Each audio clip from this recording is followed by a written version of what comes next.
Hello! So here is a snippet of Oliver's first day with us. So the first day is a lot of bonding, a lot of play, a little bit of treats, not like a ton so we make them sick, but a little like, ooh, this is good. And then basically seeing where all of his skills are. So his skills are phenomenal. Like in a calm, neutral environment, like this kid knows a lot of things. You've done a phenomenal job with him. So this is where now it's like, okay, what if we add toys? What if we add another person in the room? What if we add big crazy movements with my body versus little movements with my body? Do you take pets versus toys versus treats? Like we really kind of do, now that, mom isn't with you, how do you do by yourself? He loves playing. Holy moly. That is definitely like his thing. So we'll work on that impulse control, having that off button, and seeing where how far can we push him? So can he have impulse control with place? We get him riled up and then put him on place and then make him wait. Or he sees the thing that he was just playing with and he has to pause. So this is kind of where we just see, again, as I said, where his thresholds are. He had a blast. We also assessed him in the daycare yard. We also worked in the lobby just to see how he handles neutrality in those areas.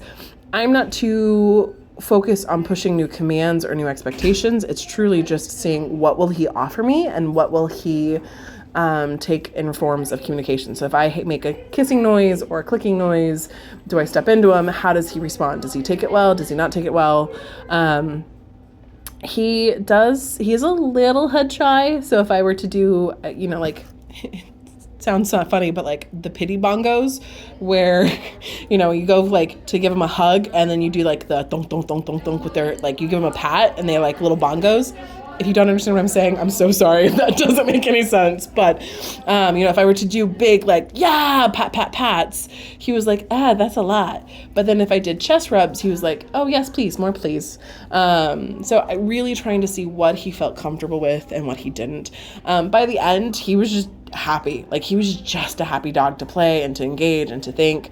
And this is, again, just a snippet of one of the sessions we do. I did try to see if he'd catch things and it was not good. So I do apologize that I did kind of throw a couple toys in his face. They just bounced right off.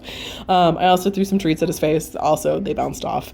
But right here is where I'm working on place disengagement. I'm working on, does he understand my expectation? So my expectation for dogs, if you want my attention, is sitting and looking for me. So when I do name recall, it's sitting and looking at me. When I do leave it, it's sitting and looking at me. Unless we're actively walking or actively doing something else. But default is sitting and looks. He absolutely loves the flirt pole, which was really cool to see. And he really didn't chew on it like you would expect, like he killed it and I got it. It was more of like, oh my gosh, it's moving. I'm so excited. So we really kind of tested where his limits were. And, can I disengage this from you? Can you stop halfway through? All that fun stuff. Now, in just a second, you're going to see I took a little bit of a snippet where he was working on recall. So I have another trainer that works with me. Her name is Ashley. She's also one of her managers. He was going back and forth between the two of us. And I think I only snipped like a half of it. But essentially we were calling him back and forth in the room. So think of it like monkey in the middle, where it's like he hears his name, he has to run over and he has to sit. He gets a treat. And then he hears another person, he has to run to them, he sits and he treats, which he really enjoyed. That was kind of the tail end of that. Now, I do like to do some puzzle feeders and sensory activities just to see how brave or comfortable they are with unusual things. So this is the ball pit. There are some treats in there. I just threw some fresh ones in there. And it's really, how adventurous or confident are you going to be by sticking your nose in the balls, by putting your feet in the balls. This is something you can do when you feed him at home. It's a phenomenal thing to do. You can also do a cupcake tin with his food. You could do a cardboard box, all sorts of things. But first day, pretty spectacular.